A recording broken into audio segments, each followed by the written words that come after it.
But what happened was when one of the questions, and it was right towards the start of the exam, when it didn't line up with the way the questions were asked in their Hmm.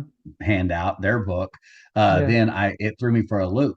And you had already discussed several times in preparation for the exam that if you get flustered at the front, it's very hard to overcome that and Yeah. start getting your mindset back up.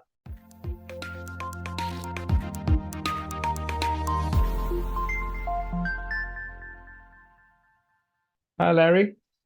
Howdy, how you doing today? Good. How are you? Doing great. So, Larry, congratulations on passing your FE exam. It's a great achievement.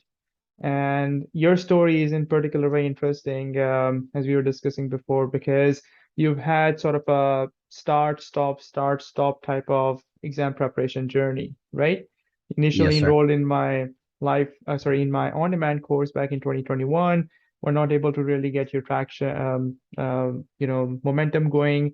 Then you enrolled in the live training program and basically made it happen with about 3 to 4 months of study. So before we dive into your exam preparation journey, I'd like you to provide me a brief background of, your academics, your experience, and essentially what motivated you to get your FE exam done. Okay, I'll make it short and sweet. I was in manufacturing for about 15 years. I'm 52, of course. You can see that with the gray hair. Yes. After the 15 years of manufacturing, I went into the oil and gas industry. It was a Mm-hmm. family business. I spent around, that was in 2000, and I'm still actually in it. But uh, when oil and gas goes ups and downs, you look for something more steady.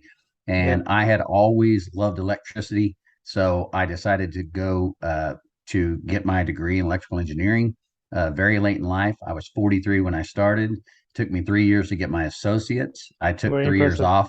Yeah, I took 3 years off. We had some family issues with people just getting older. Mm-hmm. Wanted to spend that time with them. I went after that. I went to university at Oklahoma State for 3 years to complete my bachelor's degree in engineering or electrical engineering technology. Right. Um, and so it during that time we were, I'll say, forced to take the FE during our senior year, and we weren't given a lot of tools. How to use the FE handbook was not mentioned. And I even took my calculator in, which was an HP Prime and not on Mm-hmm. the list. Wow. So I walked into taking that exam with no calculator and basically no FE handbook prep. Mm-hmm. Uh, so then, as I really didn't put a lot of emphasis on it, we didn't really need it for the job I had, but I was offered a new position as an engineer. My supervisor, my immediate supervisor, was very adamant that I go ahead and get the FE done and pursue my PE. So then I started researching the internet like everyone does, and I happened to come across some of the videos that had your people had been inspired by you and Mm-hmm. your online course, your on-demand course. So, like I said, I went ahead, I paid for it, got on there, I dabbled in it a little bit. It reminded me of going to school for 3 years. It was a lot of in-depth Yeah. information that was not real relevant to what I was doing at the moment. It Yep. was kind of going back in time. And I found, especially since I really didn't care for the mathematics portion of my degree Mm-hmm. plan, uh, by the time I got to calculus and derivatives, and I started losing, and I started skipping around. So Right. trying to dabble in what I thought might be useful, uh, but in the back of my mind, I knew that skipping around and just jumping back and forth and gaining the information I wanted was not going to help me to pass the FE. Yeah. Um, so So that then was in when 2021. That was in yes, late that 2021. Yeah. Mm-hmm. you bet. Yeah, that was fairly fresh from because I took my exam in I'm trying to think, that would have been the fall semester of 2020 is when we Okay. had to take our exam for school. Right. Um, so it had been around 18 months total from exam to exam. Right. But Okay. the last 3 or 4 months before I took the exam, so let's say 15 months after I took the initial exam, is when you offered your live training course, which Yeah. is to me, I went ahead and got into it. I told my wife, I said, okay, the weekends are off for the next 12 weeks for certain. Right. I'm going to put 24 days into this, however many, 48 hours, whatever it took, and then Yeah. all of the hours that it takes during the week to build an Study for it. understanding. Yeah. And so she was totally on board with it. The family was notified, and it gave me the structure that the university gave me. You Yeah. had to do it, in the back of my mind. Now Yeah. that being said, it is very time consuming to go through that, and my supervisor being on board with me getting the FE helped a great deal because I was able to work that into my normal work routine also, That's great. and you bet. So Very, very generous of them. Yep. definitely, Yeah. So it's an intensive program, but you committed yourself to it. You got the buy-in. And just if I can just interject, getting that buy-in is super important because I have a lot of students who are like, Wasim, I'm not able to study for reason A, B, C, D, E, right? And a lot of those reasons revolve around them not finding time, right? So you took hmm it on like a project, okay? It is something that needs to be done. It has a start date, it has a finish date.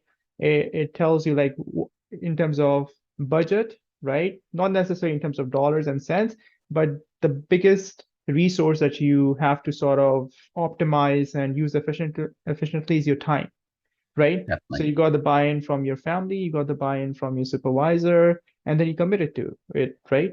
It's not exactly. like I call it the 12-week intensive life training program. I use the word intensive, right? hmm Because you really have to come prepared to every single lecture, right? The live session. And in order to do that, you have to go through the on-demand content, the quizzes, the lectures, the mini exams, and whatnot. But it's a little bit overwhelming maybe during that process, but here you are telling me about how you're able to pass the exam, right? So you started that live training program. So how did it help you? Well, like you said, the live training, the first, I believe, two sessions, so it'd have been the very first weekend. Mm-hmm. I had not prepped for it, and I could not keep up. When you got to uh, so the way these sessions work is you will give a little bit of the theory that you've given in the on-demand course, and then you'll go into the problems. Which I love the fact that you started giving us the problems a week early so that we could look through them. But at that point, that very first session, we didn't have the problems in front of us. And Right. I realized very quickly that you needed some prefaces. You needed to go in, take those mini quizzes in order to even keep up with the rate Mm-hmm. that you were going to move.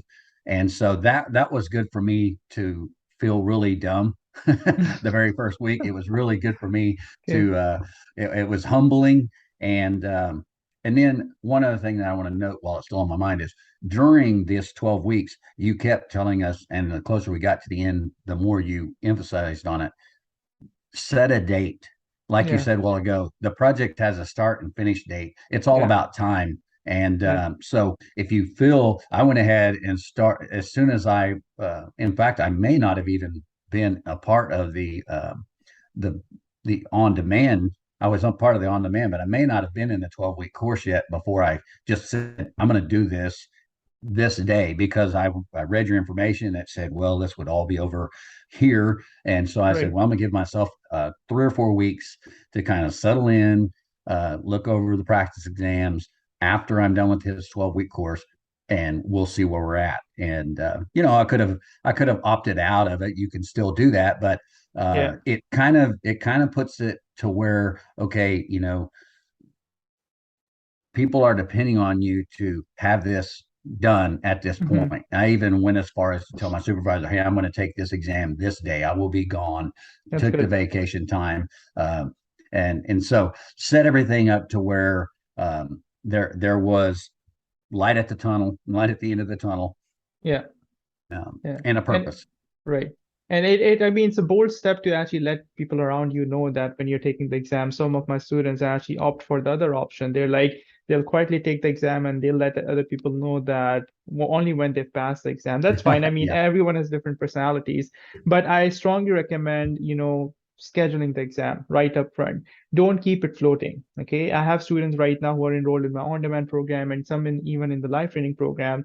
And they ask me this question, Wasim, I'll schedule the exam when I feel I'm ready. And I tell them, you will never feel ready. 90% Mhm. of students never feel ready. I'm just being completely blunt about it because there's always more that you can learn. There's always more that you can do in terms of practice problems, so you will never feel ready. But when you have a deadline, you will actually start working towards consolidating what you know, doing the practice exams, and bringing it all together. In fact, on that note, Larry, you mentioned in the email that you didn't get a chance to really utilize my study guide, which is actually a very good resource, as you probably know. So despite that, just by relying heavily on the course, you were able to get the job done. And in the hindsight, though, you're like, that was probably a mistake because it would have helped you pass the exam even more comfortably. And now you're enrolled in my P Power program, and you're telling me that this time around you're going to use all the resources, right? Very much so. So what I kind of leaned on was, of course, I had taken the exam 15 months prior to getting in the 12-week course. So I had that in the back of my mind. Although I didn't remember a lot of what went on during the exam, I had the printout and I didn't do that poorly. I didn't pass it, obviously, The but diagnostics, you mean? Yeah. yeah, the Hmm. diagnostics didn't look like I was just didn't know what I was doing at all. Hmm. So I took that. I purchased a couple of the NCEES practice exams, Yeah. and I went through them diligently multiple Hmm. times. In fact, I have them laying here, and I actually wrote the date every time I would go through it. And by the time exam rolled around, I could go through those probably in an hour and a half and get a 90 plus percentage. But you're Right. just going through the same Same questions stuff. over and Yeah. over. Yeah. So It's not the I same. Yeah. thought that coupled with already taking the exam, coupled with going through the training would probably be enough. But what happened was when one of the questions, and it was right towards the start of the exam, when it didn't line up with the way the questions were asked in their Hmm. handout, their book, Yeah. then it threw me for a loop. And you had already discussed several times in preparation for the exam that if you get flustered at the front, it's very hard to overcome that and Yeah. start getting your mindset back up. Yeah. We didn't discuss this, but during the exam, um, I actually used 4 hours of the exam for the first 55 questions. Wow. So I had to come back after my little 5 minute break and really get to it. Uh, Yeah. I flagged probably 13 or 14 questions the first part of the exam and at least 20 the second part of the exam. Right. So all of these things were created a lot more anxiety than needed to be there had I Right. just went through. I think I should have taken probably 2 more weeks and just went through your study guide Hmm. or I'm not just pushing your stuff, but your study guide is what 700 plus problems. You're Yeah. going to see. So their study guide is less than 100 problems and That's a basically practice both. exam. That's a sample exam. Yeah. Yes, and their questions aren't really that difficult, and they're a lot of them are the same no matter which version of the practice exam you get. Hmm. So you're not really looking at anything other than the same thing you've already seen. Yeah. So yeah, definitely I have a better understanding of, because if you get online and you look at any of the people that are saying, "Hey, I can help you pass the FE or PE," most of the time, even the people that have taken it are going to tell you just do more problems, do more problems, do more problems. Yeah. So I think if a person takes your on demand and gets their mind back where they need to be as far as the theory, and then they take your study guide and they just go through it, go through it, go through it. And my plan of attack is to take your on demand course to the PE as I'm in now, go through the 12-week every Saturday, Live um, training. live training, so that I have that focus. I know that there's a date that I need to get established and put in paper, and then on top of that, every evening while I'm just sitting around after dinner, I want to get into your study guide and utilize those, just the redundancy. so that when Right. I see, you know, two or three problems during your on demand, I see two or three problems every weekend, and then I see multiple problems in the study guide. I should be able to not, uh, I shouldn't go in there and get flustered when I see the Yeah. problem asked in a different way. I should Right. be able to see it from every angle. Right. But so that's something that you left on the table in terms of the study guide. But what I think compensated for that was the fact that you were showing up to every single live training session. We were doing a bunch of practice problems during the live training sessions. During your 3 months, 3.5, 4 month preparation, you were asking me high quality questions, right? So although you said that, doing practice helps, and I fully agree with that.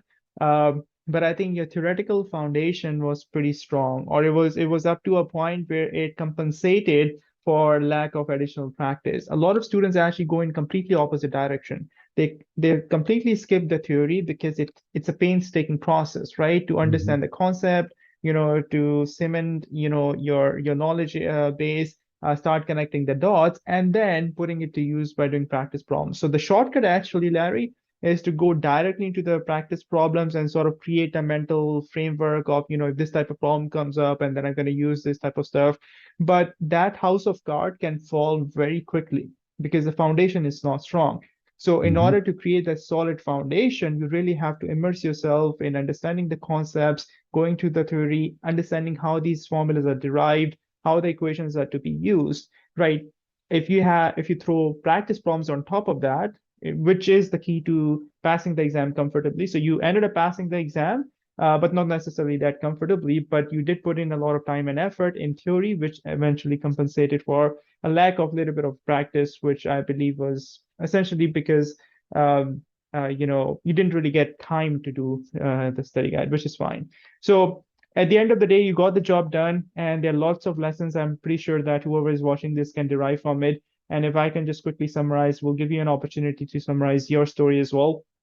The few things that I noticed is that, despite all the challenges in the sense that you're not taking this exam fresh out of school. Essentially, you got your degree late in your career, right? But what I sense is that the dedication, the motivation, the commitment, and the drive to basically get it done, regardless of the fact that you're not a 21 year old fresh out of school taking a stab at this, right? You're motivated towards your career growth and want better things for your career. So it's sort of a mindset which is not that easy to internalize until unless you really have that intrinsic motivation, right? And the drive. And obviously the support structure that you have around your supervisor being helpful, your wife being helpful, and the family members knowing that for the next 3 months all the weekends are written off and they don't have time. And then at the end of the day, putting your time and effort while using effective exam preparation resources. So those are all, I mean, I would like to say that, okay, use good exam preparation resources. The live training was great. The on-demand course was great, all of that stuff. But if that the overarching, motivation and drive and commitment wasn't there, none of this would have helped you. So the biggest denominator in all of this is the fact that you wanted to get this done, you eventually got it done, and now without wasting any time, you're moving on towards your P-POW. And it has its own difficulties, which we briefly discussed. It's a different exam, a little bit more difficult. But with this attitude, and if anyone adopts this attitude, I'm pretty sure they will be able to get it done as well. In your case, like what's your advice for students before we close out? Well, like you said, if you can't make it to one of the weekends, don't just give up. Don't consider that you've fallen behind. Find time in the next week. Get online, watch the videos. Even if you have to skip through some of the stuff, uh, at least get into the video, watch the video, and then do the practice problems. I mean, you put the problems on every week. The latest I ever saw them was probably on a Thursday, which still Yeah, give you a couple of days to prepare. They're not that difficult to do the problems if you have done the on-demand training. If you yeah, look at the theory and then you go through the quizzes, then the problem set that you're going to have for the weekend is really just in line with that. It's nothing out of the blue. Your questions are not trick questions.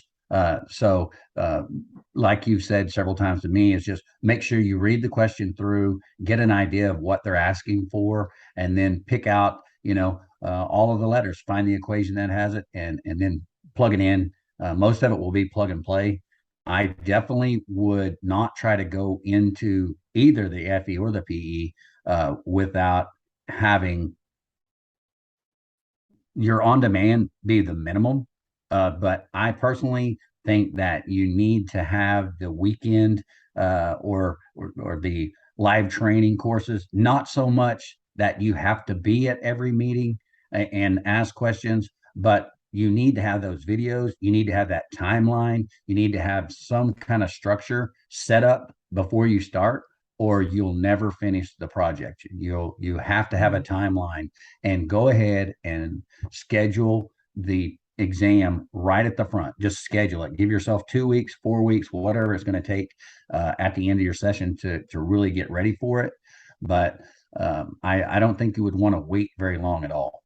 Yeah, for sure. No, these are quality advice, and I look forward to helping you with the next phase of your journey, which is P-Power exam, and we'll hopefully get it done by the end of the year. Once again, many congratulations, Larry, and kudos to you for your hard work and achievement. And looking forward to having you add those, two letters PE at the end of your last name very soon. All right. I Okay. appreciate that. Yeah. Take care. Thanks. Yeah. Goodbye.